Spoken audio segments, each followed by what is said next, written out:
Chapter 7. Isabella was sitting on a log by the fireside, very nearly alone with Jack, who had chased the rest of his siblings away with his glib tongue. Rose had gone to bed more than an hour before, right after Jack had denied her a request for Isabella to bed down with her. At that moment, Isabella had discovered that Rose, like Ian, had a temper to match her hair. "She cannot sleep in your hut. 'Tis indecent, Jack," she had said.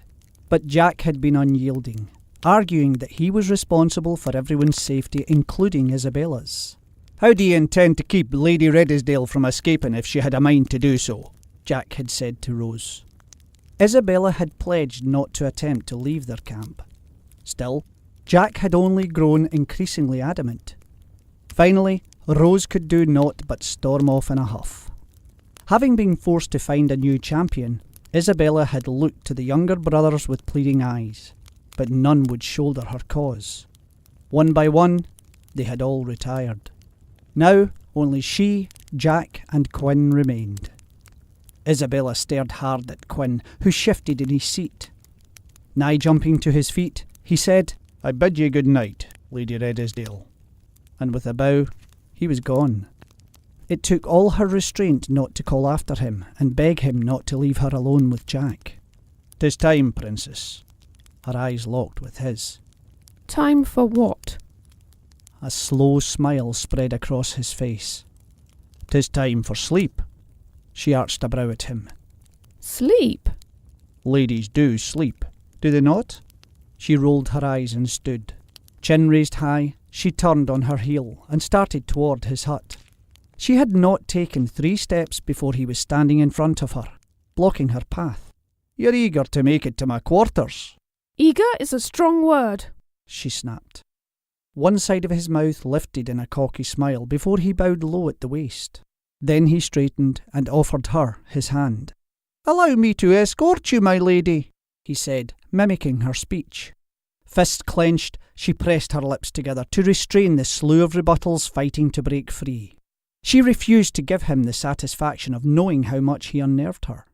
Making a show of flipping her hair off her shoulder, she stormed around him and strode away in possession of her dignity. Or so she had thought. Glancing back over her shoulder, she froze in mid-step. He stared after her with that same quiet expression on his face that he had worn earlier.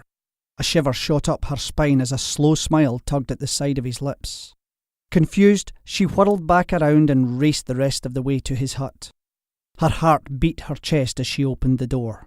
She was about to let it close behind her, but she decided in the last moment to release a taste of her frustration and instead slammed it shut. She scowled at the thin branches laced together. The flimsy door was incapable of demonstrating her true state of upheaval. She paced the room, muttering the scathing remarks she now wished she had let loose.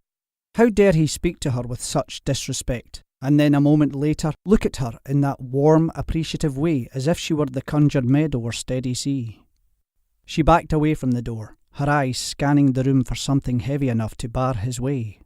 Her scowl deepened when she eyed the small chest and lightweight table and chairs. None of the sparse furnishings offered sufficient weight to keep Jack out. Still, she was too confused and exhausted to face him. She expelled a sigh of defeat just as the door swung wide. He stepped into the small room, which seemed to shrink around her with the addition of his massive frame. Despite the tongue-lashing she longed to give him, she instinctively backed away, pressing against the thatched wall. Her frustration gave way to trepidation. She was alone at night, in the woods, with a man who was both saviour and captor. At that moment, she certainly felt more captive than saved. There was nowhere to run. He eyed her as if she were a fine cut of meat at market. From his sporran, he pulled out a thin linen robe. "Courtesy of Rose." She stared up at him, unable to speak. Her mouth was dry, and her heart pounded in her ears. Despite how she tried to think of something else, her mind fixated on the last time they had been alone in his hut. As if of their own accord, her eyes travelled to his full lips, lips that had been pressed against her own. She tried desperately to hold in her mind the many reasons she should dislike the man standing in front of her, but when she met his gaze, she suddenly felt as if she were drowning in a black sea. His eyes bore into hers. He took a step toward her.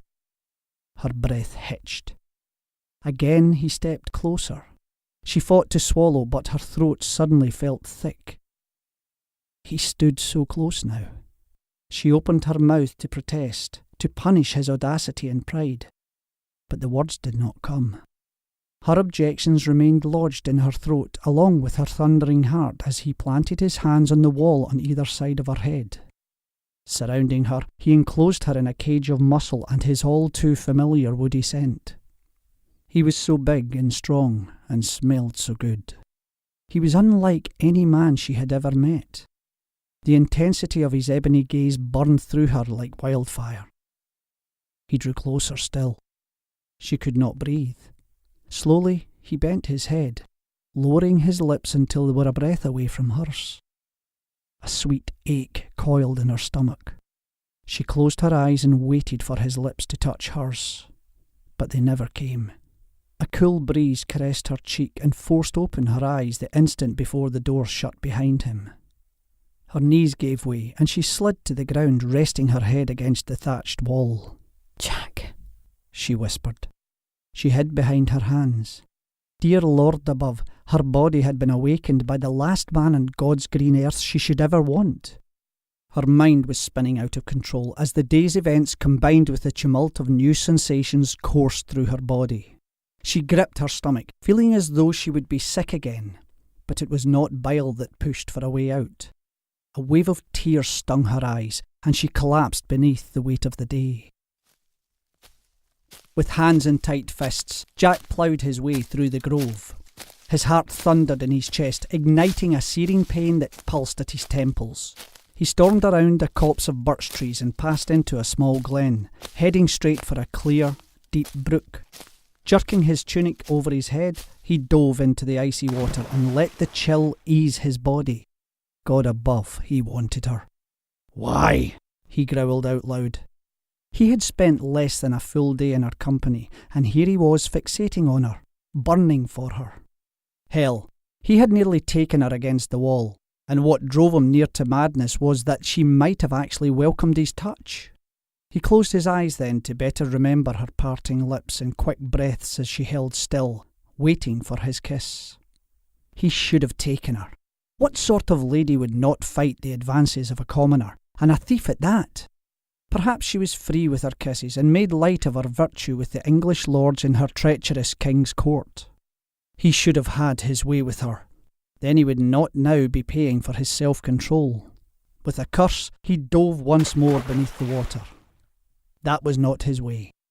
He was not a rake like his younger brother Rory. He was a thief. That was the beginning and end of his sins, and likely enough to reserve him a place in hell as it was. Water sluiced off his shoulders as he strode from the brook. His body remained hard and hungry for her, despite his cold bath. Pausing only to grab his tunic, he headed straight back through the woods, no more relieved than before he set out. When his hut came into view, he stopped and forced his lungs to fill. Then he blew out before taking another deep breath. An English lady had no business occupying his thoughts. He had to remain focused on what mattered most, the many people dependent on him for their very survival. His attraction to Lady Redesdale was a physical and emotional betrayal on his part. How dare he dally with the enemy? Striding past the pit fire, which had smouldered down to a pile of ash, he walked right up to his door and stopped. Lips pressed tight, he considered his options. He never had any intention of forcing the lady to sleep with him in his hut. He had always planned to sleep just outside in front of the door, thus barring her way from escape. But if he were honest, sleeping with her was exactly what he wanted. He reached for the door, but his fingers froze in mid-air. His already erect length grew harder just thinking about her stretched out beside him. His hand dropped. He lay down on the ground, lacing his fingers behind his head. He stared up at the stars and tried to think of something other than silky brown hair and pale green eyes. Scowling, he lifted his head off the ground. Had he heard something? He held his breath. A quiet, muffled noise reached his ears. It was she. He pressed his ear to the door. Mayhaps she slept, but not soundly, and it was her unrest he heard. A soft hiccup emanated from within. Or perhaps she had the makings of a slight illness, and it was her blocked nose that he heard. Then an unmistakable whimper reached his ears, and he could no longer deny that she was crying. "For pity's sake," he muttered, shaking his head. He stood up and eased the door open. There, in the middle of his pallet, she sat with her knees pulled tightly to her chest. Her shoulders shook as she sobbed into her hands, muffling the sound. "Princess," he said quietly. Her hands jerked away from her face, and she turned wide, glitteringly wet, exquisitely beautiful pale green eyes on him.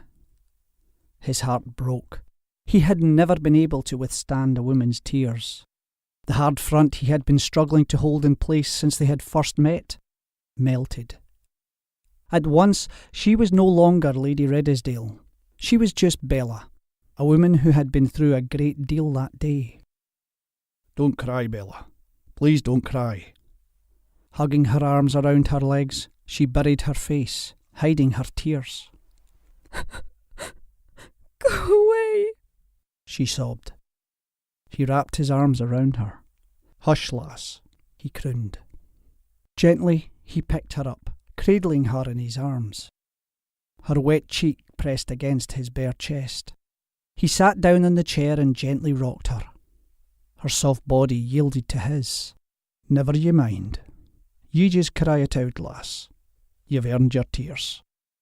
Whether it was his urging or just the weight of the day, she did just that. Her arms came around his neck. He breathed in the lavender scent of her hair and held her tighter. Slowly, he stroked her back and whispered softly in her ear. There, love. 'Twill be all right. Just let it out. Cry all you want." Her body trembled in his arms. Tears dripped down his chest. She buried closer to him, and he pressed a kiss to her brow. He let her cry until her tears ran dry. Then, even with her sorrow spent, she did not move but kept her arms around his neck. He savoured their intimacy, and he continued to rock her, imagining the sea cradled them both. After a while, the heat of her breath warmed his chest at regular intervals. He knew then that she had fallen asleep in his arms. He stood and carried her to his pallet. He knelt and laid her down, but her arm held tight to his neck. Gently he tugged, but she stirred. Having no desire to wake her, he stretched out beside her, pulling her into his arms. Her head rested on his chest. His fingers grazed her silken skin. "Damn," he muttered. "This feels good."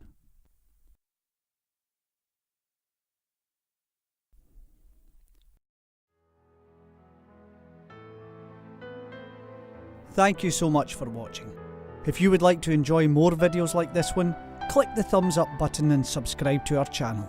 See you next time out in the Highlands.